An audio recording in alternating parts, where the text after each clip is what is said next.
निश्चित तौर पर राहु महाराज का उत्तरा भाद्रपद जैसे गेम चेंजिंग नक्षत्र के ऊपर से ट्रांजिट धूम तो मचाएगा ही। आपके फिफ्थ हाउस में ट्रांजिट कर रहे राहु महाराज जहां एक और बिन मांगे आपकी कई इच्छाओं की पूर्ति कर देंगे, तो वहीं दूसरी ओर एक ऐसा जबरदस्त मायाजाल भी बिछाएंगे कि अगर आप गलती से भी उसमें फंस गए तो सारी खुशियों का मजा तो किरकिरा होगा ही, लेकिन जो रेपुटेशन खराब होगी वो अलग से। इसलिए बड़ी ही सावधानी बरतनी होगी। एग्जैक्टली कैसा होगा ये मायाजाल, किन तारीखों के बीच आपको सावधान रहना है और इस मायाजाल को कैसे तोड़ना है ताकि बिना किसी नुकसान के इस ट्रांजिट से होने वाले ज्यादा से ज्यादा लाभ उठाए जा सके, इन सारी बातों को सिलसिलेवार लॉजिकली जानने के लिए बने रहिए मेरे साथ वीडियो के अंत तक। नमस्कार, मैं हूं आचार्य प्रकाश दत्त और आप देख रहे ज्योतिष ज्ञान शास्त्र। उम्मीद करता हूं कि महादेव की कृपा से आप सकुशल होंगे। राहु और उत्तरा भाद्रपद नक्षत्र, इस श्रृंखला में आज मैं आपको बताऊंगा कि वृश्चिक राशि या लगन वाले लोगों के जीवन के ऊपर राहु के इस ट्रांजिट का क्या प्रभाव पड़ने वाला है। स्क्रीन पर दिख रही कुंडली को जरा गौर से देखिए। जैसा कि राहु महाराज इस समय आपके फिफ्थ हाउस यानी पंचम भाव में मीन राशि में शनिदेव के नक्षत्र उत्तरा भाद्रपद के ऊपर से ट्रांजिट कर रहे हैं और वो यहां पर 16 मार्च 2025 तक रहने वाले हैं। ये पीरियड काफी लंबा है और इस दौरान आपके जीवन में काफी बदलाव आने वाले हैं। देखिए, राहु तो पहले भी आपके फिफ्थ हाउस में मीन राशि में ट्रांजिट कर रहे थे, लेकिन अब जो बदलाव आया है वो है उत्तरा भाद्रपद नक्षत्र तथा इसके लॉर्ड अहिर बुधन्या का समस्याओं को हल करने का नया तरीका। राहु के बारे में तो आप शायद पहले से ही जानते होंगे कि वो कैसे व्यक्ति के जीवन में अचानक क्रांति और बदलाव ला देते हैं, लेकिन उत्तरा भाद्रपद नक्षत्र तथा इसके लॉर्ड अहिर बुधन्यों को भी लगे हाथ थोड़ा सा जान लीजिए ताकि आपको इस ट्रांजिट को अच्छी तरह से समझने में आसानी हो। देखिए, जहां तक उत्तरा भाद्रपद नक्षत्र का संबंध है तो इस नक्षत्र की खूबियों को जानने के लिए इसकी आकृति यानी इसके सिंबल को समझना होगा। This nakshatra has been symbolised by the back two legs of funeral cot. शमशान शैया के पिछले दो पाए यानी पैर इसमें दिखाए गए हैं। ये आकृति हमें यह समझा रही है कि कैसे एक आत्मा जर्जर हो चुके पुराने शरीर को छोड़कर एक नवीन यात्रा की ओर प्रस्थान करती है, अर्थात जिसकी उपयोगिता खत्म हो चुकी है उसको छोड़कर उन चीजों को अपनाना जिनकी वक्त के अकॉर्डिंग जरूरत हो। जहां तक इस नक्षत्र के लॉर्ड अहिर बुधन्या की आकृति का संबंध है तो उनकी आकृति पानी में आधे डूबे हुए सर्प की तरह है, अर्थात गहराई में जाना, हर बात की तह तक जाना। सर्प की एक क्वालिटी और भी होती है कि वो कुछ महीनों के अंतराल के बाद अपनी स्किन यानी खाल को चेंज कर लेता है, जिसे हिंदी में केंचुली और हमारे पंजाब में कंज कहते हैं। बेकार हो चुकी खाल की ऊपरी परत को सर्प निकाल देता है और फिर से नई खाल की परत बनने लगती है। कुल मिलाकर उत्तरा भाद्रपद नक्षत्र एवं इसके लॉर्ड अहिर बुधन्या का मूल स्वभाव है नवीनता यानी नयापन। वो तमाम चीजें जो वक्त के साथ तालमेल नहीं बिठा पा रही उनका त्याग करना तथा उन नए आइडियाज, नई टेक्नोलॉजी, नई स्किल्स या नए विचारों को अपनाना जिनकी आधुनिक समय में जरूरत हो। आपके फिफ्थ हाउस में बना हुआ ये कॉम्बिनेशन इस हाउस संबंधी या उन हाउसेस संबंधी जिनके साथ राहु इस गोचर के दौरान कनेक्ट होगा उनमें चल रही तमाम समस्याओं को परंपरागत तरीके से हटकर कुछ नई तरीके से एड्रेस करेगा यानी सॉल्व करेगा। एक तरह से ये ट्रांजिट आपकी ओवरऑल पर्सनैलिटी, आपकी इच्छाओं की पूर्ति, आपके धन लाभ, खर्चों, professional life and even love life तक को ट्रिगर करेगा और इनसे संबंधित जिन भी मुश्किलों का सामना आप कर रहे थे उनको कुछ अलग तरीके से हैंडल करता हुआ ये ट्रांजिट आपको समाधान तक ले जाएगा और निश्चित तौर पर राहु महाराज द्वारा दिए जाने वाले अचानक समाधान आपको हैरान भी करते रहेंगे। यदि लव पार्टनर के साथ कोई डिस्प्यूट वगैरह चल रहा था तो वो सॉल्व होगा, शिक्षा में आ रहे विघ्न दूर होंगे, शेयर मार्केट के बिजनेस में आप अच्छा परफॉर्म कर पाएंगे, संतान आपकी प्रोग्रेस करेगी, इच्छाओं की पूर्ति होगी, आपके व्यक्तित्व में निखार आएगा, माइंड आपका शार्प होगा, धन का लाभ होगा, खर्चों में कटौती होगी और यहां तक कि ये ट्रांजिट आपकी प्रोफेशनल लाइफ में भी थोड़ी बहुत मुश्किलों के बाद आपको ग्रोथ दे देगा। ये तो हो गए इस ट्रांजिट के मोटे तौर पर रिजल्ट्स जो इस पूरे गोचर काल के दौरान यानी 16 मार्च 2025 तक आपको मिलते रहेंगे। लेकिन जो भी बातें मैंने आपको अब तक बताई हैं उनको राहु महाराज इस ट्रांजिट के दौरान कब, कहां और कैसे ट्रिगर करेंगे, इन सारी बातों को जानने के लिए आपको इस ट्रांजिट के हर पहलू को बारीकी से समझना होगा। देखिए, ये पूरा ट्रांजिट 4 हिस्सों में बटा हुआ है। अब ऐसा नहीं है कि इन चारों हिस्सों में राहु महाराज एक जैसा ही फल करेंगे। उत्तरा भाद्रपद नक्षत्र के चारों हिस्सों के ऊपर से गुजरते हुए राहु महाराज अपना मिजाज बदलेंगे और रिजल्ट्स में बहुत ही ज्यादा उतराव चढ़ाव आएंगे। जानकारी के लिए बता देता हूं कि हर नक्षत्र के 4 हिस्से होते हैं और ग्रह जब इन अलग अलग हिस्सों के ऊपर से गुजरता है तो केमिस्ट्री चेंज होती रहती है, जिससे रिजल्ट्स में काफी बदलाव आते रहते हैं। इस ट्रांजिट का पहला और आखिरी हिस्सा थोड़ा नाजुक है, लेकिन मिड के 2 हिस्से यानी दूसरा और तीसरा हिस्सा काफी फेवरेबल है। अगर ध्यान से आप हर हिस्से के शुभ अशुभ फल, बरती जाने वाली सावधानियों तथा उपायों को नोट कर लेंगे तो ना सिर्फ आप राहु के इस माया जाल से बच जाएंगे जो आपको बड़ी मुसीबत में डाल सकता है, अपितु आपके कई ऐसे कार्य सिद्ध हो जाएंगे जो देखने में लगभग आपको असंभव से लग रहे थे। इस ट्रांजिट के पहले हिस्से में आपको थोड़ी सावधानी बरतनी पड़ेगी। उसकी ड्यूरेशन यानी अवधि 8 सितंबर तक की है। 8 सितंबर तक राहु महाराज उत्तरा भाद्रपद नक्षत्र के चौथे चरण में रहेंगे।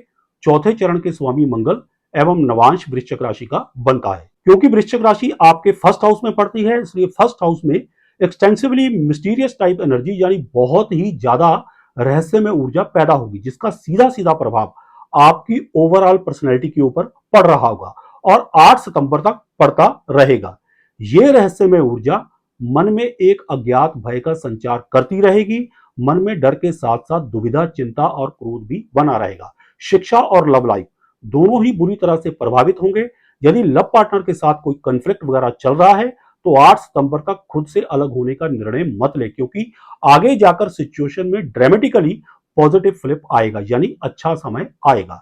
भले ही वर्तमान समय में आपका लव पार्टनर आपको छोड़ चुका हो या हालात इतने बुरे हो कि छोड़कर जाने वाला हो, लेकिन यदि आप धैर्य से काम लेंगे तो ना सिर्फ आप दोषी होने से बच जाएंगे, अपितु भविष्य में लव पार्टनर की वापसी का मार्ग भी खुला रहेगा। शेयर मार्केट में यदि आप इन्वॉल्व हैं तो 8 सितंबर तक बहुत ही सोच समझकर इन्वेस्ट करें, जहां तक हो सके जोखिम उठाने से बचे। संतान की यदि बात करें तो हालांकि पूरे गोचर काल के दौरान आपकी संतान इनोवेटिव आइडियाज यानी नवीन विचारों से प्रेरित होकर क्रिएटिव मोड में रहेगी और आपके विचार भी सेम टू सेम रहेंगे, लेकिन 8 सितंबर तक आपकी संतान व आपके लिए स्थिति थोड़ी भ्रमकारी रहेगी। कोई भी फैसला लेने में कठिनाई होगी।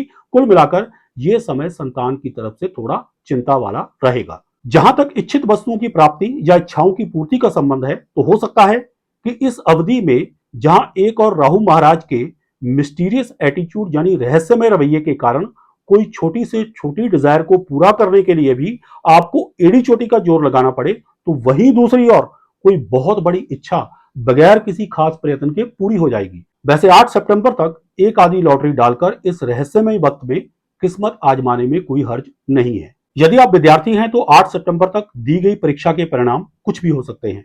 आपका माइंड स्टडी से डिस्ट्रैक्ट ना हो, इसके लिए प्राणायाम या मेडिटेशन का सहारा अवश्य ले ताकि चित्त की एकाग्रता बढ़ सके। इस अवधि में किसी किस्म का नुकसान ना हो, इसके लिए मंगलवार के दिन हनुमान जी को बूंदी के लड्डुओं का भोग लगाएं।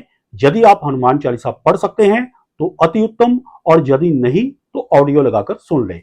इसके अलावा प्रतिदिन सुबह स्नान के पश्चात सूर्य देव को जल चढ़ाएं, इससे आपका कल्याण होगा। यदि इस ट्रांजिट के दूसरे हिस्से की बात करें तो इसमें आपको काफी रिलीफ मिलेगी और आपके कई बिगड़े हुए काम बनने लग जाएंगे। इसकी ड्यूरेशन 8 सितंबर 2024 से लेकर 10 नवंबर 2024 तक की है। इस दौरान राहु महाराज उत्तरा भाद्रपद नक्षत्र के तीसरे चरण में रहेंगे। इस चरण के स्वामी शुक्र और नवांश तुला राशि का बनता है। चूंकि तुला राशि आपके 12th हाउस में पड़ती है, इसलिए आपके 12th हाउस में बड़ी ही बैलेंस्ड एनर्जी यानी संतुलित एनर्जी क्रिएट होगी, जिसके कारण आपके द्वारा किया जाने वाला हर खर्च, वो चाहे पैसे का हो, आपके मानसिक परिश्रम का हो या फिर शारीरिक परिश्रम का हो, वो सही दिशा में जाएगा। यानी आपके द्वारा किया जाने वाला परिश्रम रंग लाएगा और आपके कई बिगड़े हुए काम बनने लगेंगे। खासकर लव पार्टनर के साथ बिगड़ा हुआ रिश्ता इस अवधि में पुनः सुधर सकता है। इसके पीछे का लॉजिक भी आपको बता देता हूं। देखिए, क्योंकि इस अवधि में राहु शुक्र के नवांश में रहेंगे, इसलिए शुक्र की इन्वॉल्वमेंट के चलते जो बैलेंस्ड एनर्जी आपके 12th हाउस में क्रिएट हो रही होगी, वो स्त्री वर्ग के साथ आपके डिस्प्यूट को सॉल्व कर सकती है। अब यहां पर बड़ा ही इंटरेस्टिंग समीकरण बन रहा है जिसमें 4 बातें शामिल है।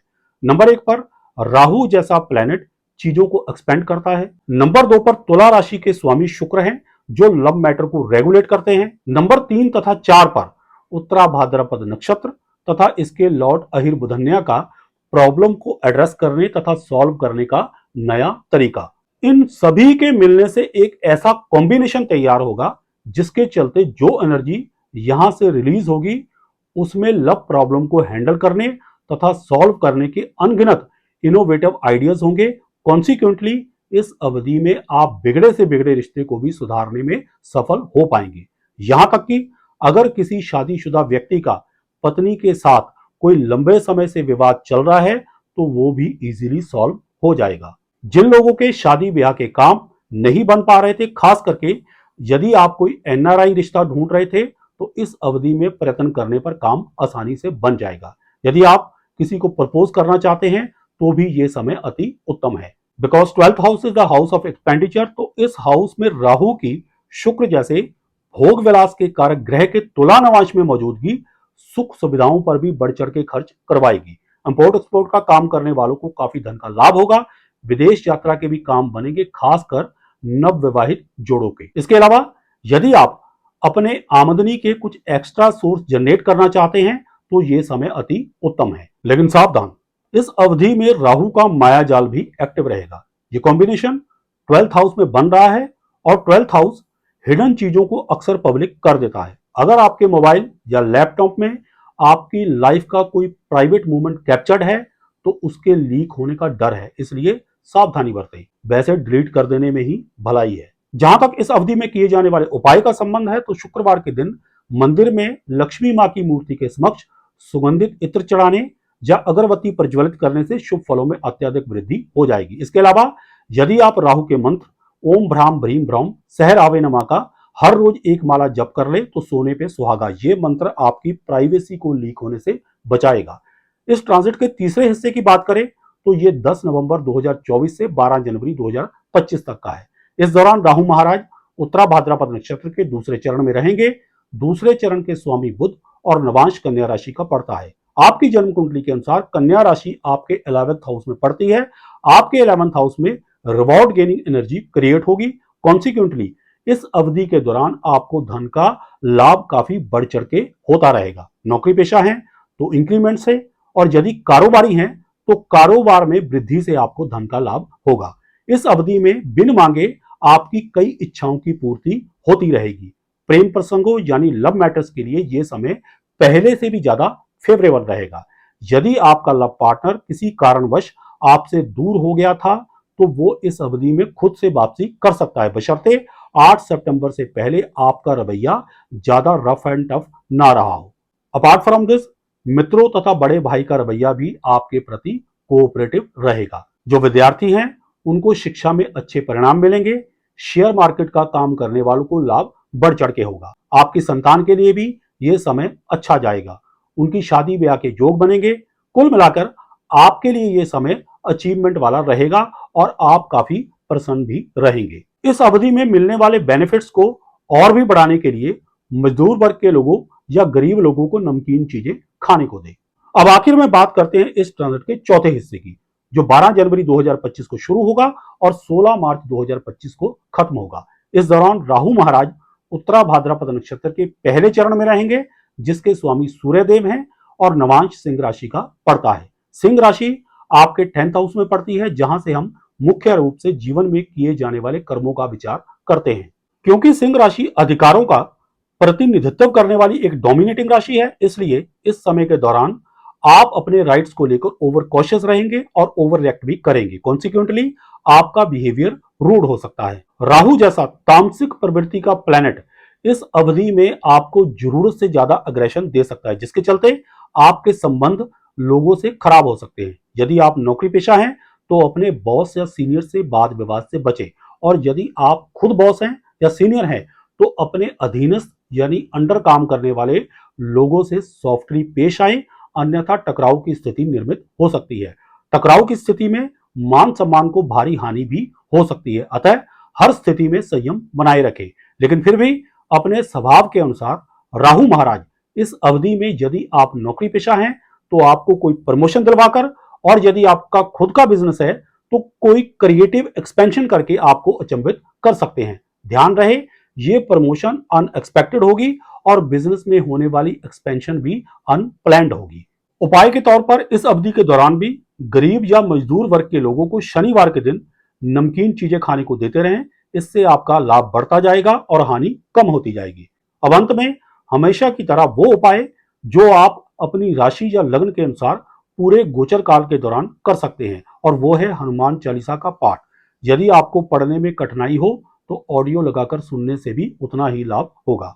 इसके अलावा मंगलवार के दिन हनुमान जी को बूंदी वाले लड्डुओं का प्रसाद चढ़ाएं। आशा करता हूं कि वीडियो में दी गई जानकारियों से आप लाभान्वित होंगे। अगर आपको हमारी ये वीडियो पसंद आई हो तो इसे लाइक करें, शेयर करें, हमारे चैनल को सब्सक्राइब करें और साथ में बेल आइकन को दबा दें ताकि हमारी हर नई वीडियो की नोटिफिकेशन आप तक सबसे पहले पहुंचे। सुखी रहें, स्वस्थ रहें, इसी मंगल कामना के साथ जय सिया राम, हर हर महादेव और बोलो श्री हरि विष्णु भगवान की जय।